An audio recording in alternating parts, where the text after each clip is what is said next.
नमस्कार, मैं फिर से आपकी सेवा में हाजिर हो गया।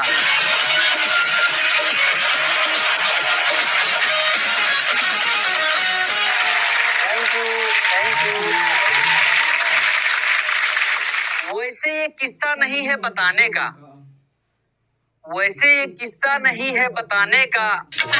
और अच्छा फंसा है पति इस जमाने का।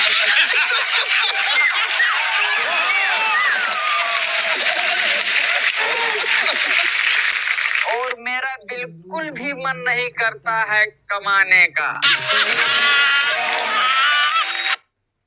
और वो तनिक भी कद्र नहीं करती है मेरे इस बहाने का। और रोज मुझसे कहती है कि जानू एक टिकट कटा लो चांद पर जाने का। भाई साहब, मेरी पत्नी से इतना झगड़ा होता है कि मैं तो बहुत ज्यादा ही परेशान हो गया हूँ। अरे मैं तो सोचता हूँ कि वो लोग किस्मत वाले हैं कि जिनके जो है 36 में से 27-28 गुण तो मिल ही जाते हैं, और हमें तो ऐसा लगता है कि हमारे तो एक भी गुण नहीं मिले।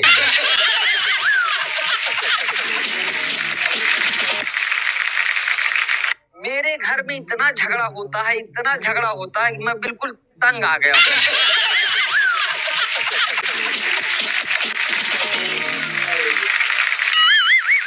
दोस्तों, मैं आपसे क्या बताऊं कि मैं कल किसी काम से बाहर गया हुआ था, तो किसी नए नंबर से मेरे पास कॉल आ गया। मैंने फोन उठाया। हेलो, उधर से कोई लड़की बोल रही।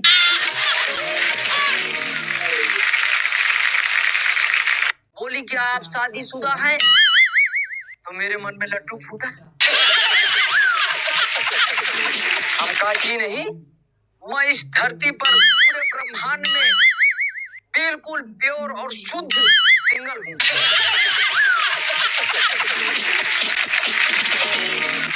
तो घर से रिप्लाई आया कि घर आ जाओ, मैं तुम्हें बताती हूँ, मैं तुम्हारी पत्नी बोल रही हूँ।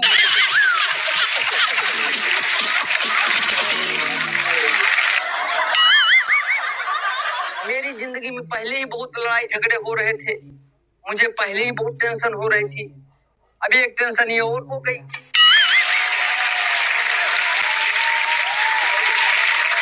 और इसी टेंशन में एक नए नंबर से और कॉल आ गया।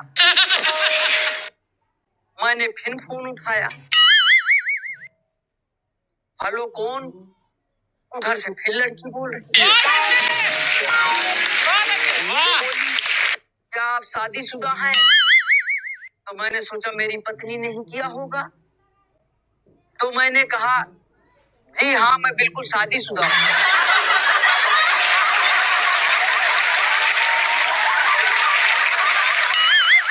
तो उधर से फिर रिप्लाई आया कि मैं तुम्हारी गर्लफ्रेंड बोल रही हूँ। मैंने कहा अरे बेबी सॉरी, मैंने सोचा मेरी पत्नी का फोन आ गया।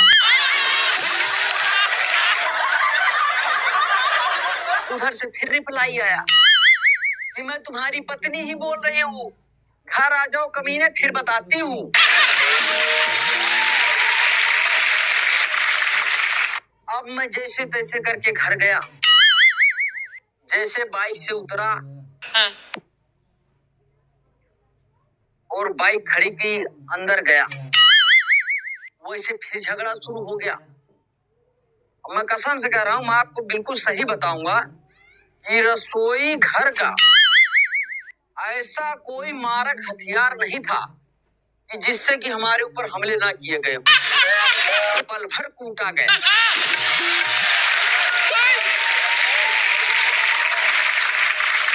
ये तो शुक्र है कि मैंने हेलमेट पहन रखा था, नहीं तो हो गया था काम।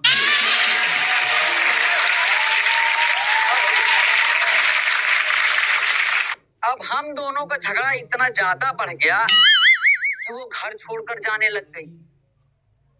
अच्छा, इन औरतों के साथ एक प्रॉब्लम और भी है। अगर ये गुस्से में कुछ कह दे और उसको मान लो कि चलो झगड़ा ना हो जाए, बात बन जाए, और उसको कर दिया ना, फिर एक मुसीबत समझ लो और तैयार हो जाती है।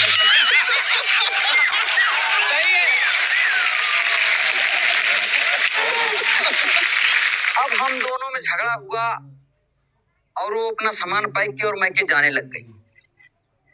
अब रास्ते में गई होगी, उन्होंने कहीं से फोन किया, मैंने देखा है तो बीबी का नंबर है। मैंने फट उठाया, हम कहा हेलो, बोलो सुनो, आज से हमारे तुम्हारा रिश्ता खत्म। आज से तुम हमें नहीं जानते, मैं तुम्हें नहीं जानती, और हाँ, आज के बाद मेरा फोन नंबर, मैसेज सब डिलीट कर दो, मुझसे बात मत करना। तो मैंने सोचा चलो यार वो बोल रही है तो कर देता हूँ नंबर डिलीट और बात नहीं करूंगा। मैंने ठीक वैसा ही किया और मैंने बोल दिया, बहन जी आप कौन हैं?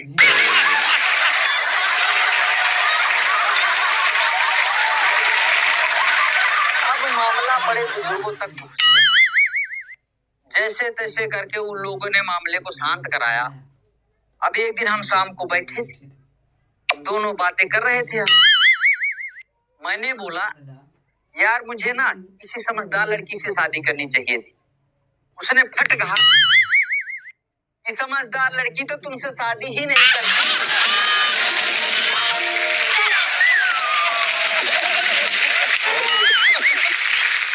और मैं पता नहीं यार क्या क्या बोल जाता हूँ, इसी में हमारा झगड़ा फिर चालू हो जाता है। मैंने कहा कि जानू, यानी कि तुम समझदार नहीं हो। अब वो फिर मुंह फुला के बैठ गई, झगड़ा फिर शुरू हो गया।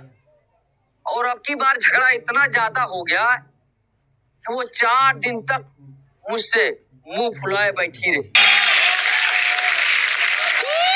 बात नहीं कर रही है। फिर एक दिन पता नहीं उसके दिमाग में क्या आया, बोली सुनो जी। हम कहा हाँ बोलो।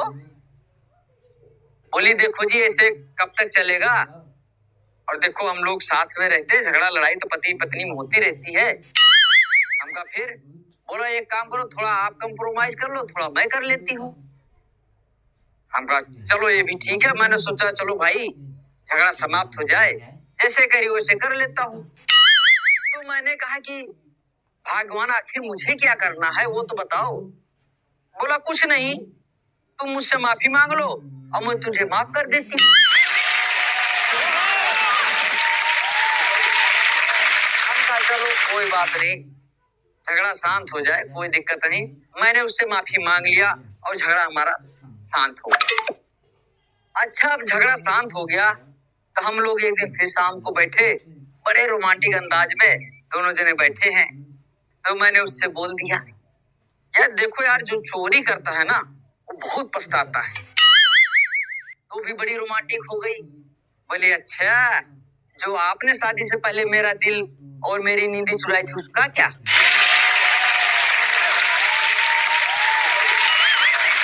अरे मैंने कहा वही, इसीलिए तो बोल रहा हूँ कि जो चोरी करता है वो बाद में बहुत पछताता है। फिर झगड़ा शुरू हो गया। अच्छा मेरे पड़ोस में एक पड़ोसी है हमारे, वो बेचारे बहुत सीधे हैं। तो उनके गली में बहुत सारे कुत्ते रहते हैं। कुत्ते रात को इतना भौंकते हैं, इतना भौंकते हैं कि वो बेचारे परेशान हो जाते हैं, उनको रात को नींद नहीं आती है। एक दिन बहुत ज्यादा परेशान हो गए, उन्होंने सोचा कुछ ना कुछ तो इनका इलाज करना पड़ेगा। तो एक दिन क्या हुआ कि वो बेचारे एक डॉक्टर के पास चले गए। डॉक्टर के पास गए, बोले डॉक्टर साहब। बोला हाँ। बोला ना मैं रात को सो नहीं पाता हूँ, मुझे बहुत परेशानी है, मुझे बहुत दिक्कत है। कोई बात नहीं, मैं आपको दवाई दे देता हूँ, आपको बढ़िया नींद आएगी। बोला हाँ डॉक्टर साहब कोई दवाई दे दो जिससे मुझे बहुत अच्छी नींद आ जाए। बोला ठीक है मैं आपको दवाई लिख देता हूँ, आपको बहुत अच्छी नींद आएगी। अब उन्होंने दवाई लिख के दे दिया। कंपाउंडर बोला लाओ भाई इसको दवाई दे दो। कंपाउंडर ने उनको दवाई दे दिया और वो ले गए घर पे। अब एक हफ्ते बाद वो फिर पहुंच गए डॉक्टर के पास। डॉक्टर साहब आपने कैसी दवाई दी, वो तो काम ही नहीं किया। मैं और भी ज्यादा परेशान हो गया। बोला नहीं यार, आपको तो मैंने नींद की बहुत अच्छी, सबसे अच्छी दवाई दी है। बोला पता नहीं डॉक्टर साहब। बोला कोई बात नहीं, मैं आपको और भी अच्छी दवाई दे देता हूँ। उन्होंने फिर से और भी बढ़िया दवाई दे दी। बोला एक बार बताओ, आप इसको टाइम पे ले तो रहे हो ना? अरे बोला डॉक्टर साहब, दवाई आपने जो दी थी ना, मैं सारी रात कुत्तों के पीछे लगा रहा, बड़ी मुश्किल से एक आधी कुत्ता पकड़ पाया और उसको भी दवाई दिया मुंह में, तो उसने साले ने भगा दिया, खाया नहीं, उनको नींद ही नहीं आई।